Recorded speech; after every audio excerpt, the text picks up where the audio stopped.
પહોંચી ગયા છે અનગઢ મુકામે, જ્યાં મોહણી માતાનું મંદિર આવેલું છે.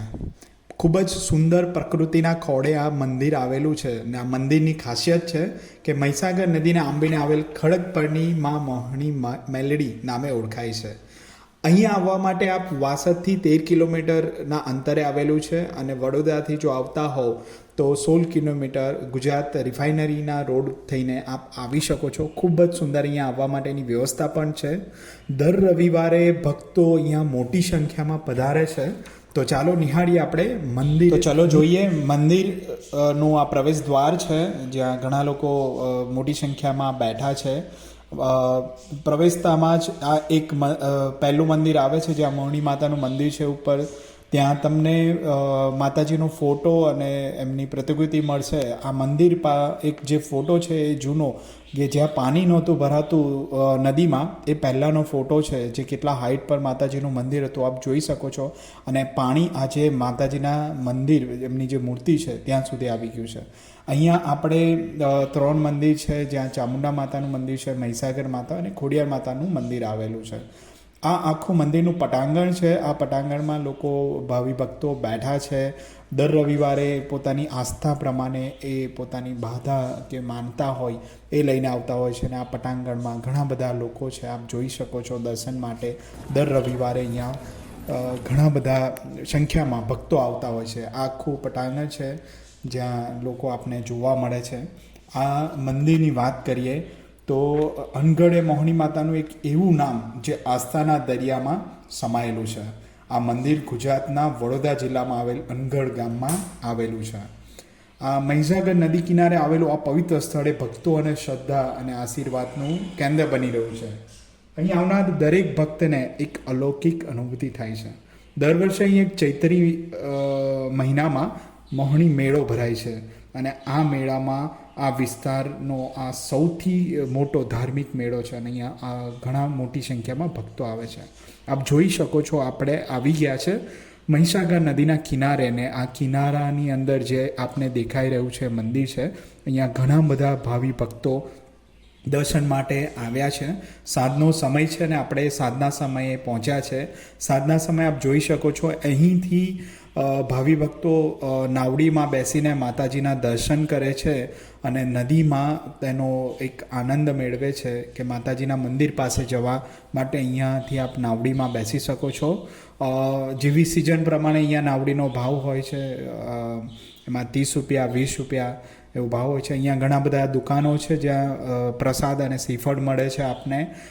આપણે અહીંયા ઘણા બધા માતાજીના ફોટા પણ છે, આપ જોઈ શકો છો. માતાજીના મોહણી માતાજીનું મંદિરનો જે ફોટોઝ છે એ તમને અહીંયા મળી જવાનો છે. તો આપણે તો રવિવારે જ અહીંયા ગયા હતા, અને માતાજીના મંદિરે દર્શન કરવા માટે લોકોની ભીડ છે. આપ જોઈ શકો છો કે અનગઢ મોહણી માતા મંદિર એ ગુજરાતમાં વડોદરા જિલ્લામાં આવેલું મંદિર છે. અહીં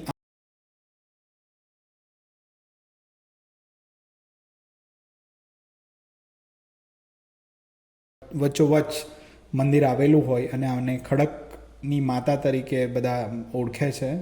આપણે રવિવારે આવ્યા હતા, અને અહીં આપ જોઈ શકો છો નાવડી લઈને બધા દર્શન કરે છે.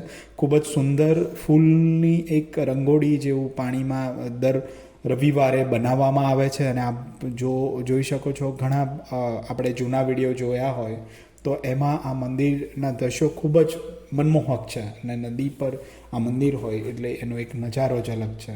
આપને આગળના વિડીયોમાં હું બતાવું કે ઘણા લોકો અહીંયા દર્શન માટે આવ્યા છે. માતાજીના મંદિરે પ્રકૃતિના આંગણે માતાજીને દર્શન કરવાનો એક લાવો, એક અલગ જ આ લાવો છે. અને આ મંદિર એ હાથિયા ખડકના એક પૌરાણિક મંદિર તરીકે પણ જાણીતું છે, અને હાથિયા ખડક તરીકે ઓળખવામાં આવે છે.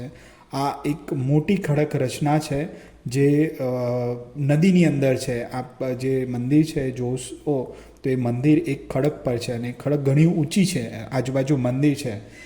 મંદિર જે છે આજુબાજુ પાણી છે, અને આ પાણી હાલમાં એટલા માટે વધારે છે મહીસાગર નદીમાં કે સિંધોર પાસે એક ડેમ બનાવવામાં આવેલો છે, જેના લીધે આ પાણી અહીંયા સ્થિર થાય છે. અને આ પાણીથી વડોદરાની જીવાદોરી પણ કહેવામાં આવે છે. વડોદરામાં અહીંયાથી પણ પાણી ઘણા ભાગમાં પહોંચે છે. તો વડોદરા નજીક આવેલું ખૂબ જ સુંદર આ સ્થાન છે. આ સ્થાને આપ જરૂરથી એકવાર દર્શન કરવા માટે આવો. માનવામાં આવે છે કે માતાજીની કોઈ પણ મનોકામના હોય એ આપ મંદિરે આવવાથી પૂરી થાય છે. ઘણા બધા મંદિરો આપે જોયા હશે, પણ આ મંદિર, આ દેવસ્થાનમાં માતાજીની એક અલૌકિક શ્રદ્ધા છે. ઘણા બધા લોકો આવે છે, માનતા રાખીને જાય છે, અને માનતા પૂરી થાય ત્યારે ફરી આવે છે. ને દર રવિવારે અહીંયા ખૂબ જ મોટી સંખ્યામાં ભાવિ ભક્તો આવે છે. આ મંદિરની વાત કરીએ તો આ મંદિર વડોદરાથી ખૂબ જ નજીક છે. 16 કિલોમીટરના અંતરે આપણા બસ ડેપો અને રેલવે સ્ટેશનથી આ મંદિર થાય છે. અને જો આપ આવો તો વાસદથી આ મંદિર ઘણું નજીક છે. અને જે દિલ્હી બોમ્બેનો જે નેશનલ હાઈવે આપણો બન્યો છે, એ નેશનલ હાઈવે પર જ આ મંદિર આવેલું છે. આપ ત્યાંથી પણ આવી શકો, પણ તે રોડ ફક્ત 4 વ્હીલ માટે છે, મોટી ગાડીઓ માટે છે, એટલે ત્યાં ઉતરીને આપ આવી શકો છો. પણ પોતાના વ્હીકલથી આવતા હો તો તમે વાસદથી કાં તો નંદેશ્વરીથી આપ આવી શકો છો. તો મિત્રો, આ મંદિર આપે જોવું, આ મંદિર પાસે ખડકવાડી માતાના મંદિરની પાસે જ એક બીજું મંદિર આવેલું છે, જ્યાં દર્શન લોકો લાઈનમાં ઊભા રહીને દર્શન કરે છે. આપ જોઈ શકો છો લાઈન. આ લાઈનમાં ઊભા રહીને દર્શન કરે છે અને પોતાની મનોકામના અહીંયા માતાજી પૂર્ણ કરે છે. તો આપ આ મંદિરે અવશ્ય પધારો અને આપે માનેલી માનતા અહીંયા પૂરી થશે એવી સૌ લોકો માને છે. અહીં આપ જોઈ શકો છો ઘણી બધી સુંદર વ્યવસ્થા છે, અને પ્રકૃતિના ખોળે આ મંદિર આવેલું છે. અને આ મંદિરની વિશેષતા એ છે કે આ મંદિર જે છે, માતાજીનું મંદિરની મૂર્તિ એ પાણીમાં છે. ખડકવાડી માતા તરીકે ઓળખાય છે. આ પાણી જે જોવો છો આપ, વર્ષો પહેલાં આટલું પાણી નહોતું, અને માતાજીની મૂર્તિ એ ઉપર દેખાતી હતી, આખી ખડક દેખાતી હતી. પણ આગળ સિંદોટમાં ડેમ બન્યા બાદ આ મૂર્તિ હવે પાણીમાં નથી દેખાતી, અને માતાજી આ જે રીતે એનો શૃંગાર થતો હોય છે, એટલે આ માતાજીનું મંદિર ઘણું અદ્ભુત અને સૌંદર્યમય પ્રકૃતિમાં છે. તો આપ સૌ જરૂરથી વિઝિટ કરજો. મારા વિડીયોને લાઈક કરજો, શેર કરજો, ઘણા લોકો સુધી પહોંચાડજો. તો ફરી મળીશું નેક્સ્ટ વિડીયોમાં. Thank you very much. જય મા મોહની મેલડી. આપ સૌનો ખૂબ ખૂબ આભાર.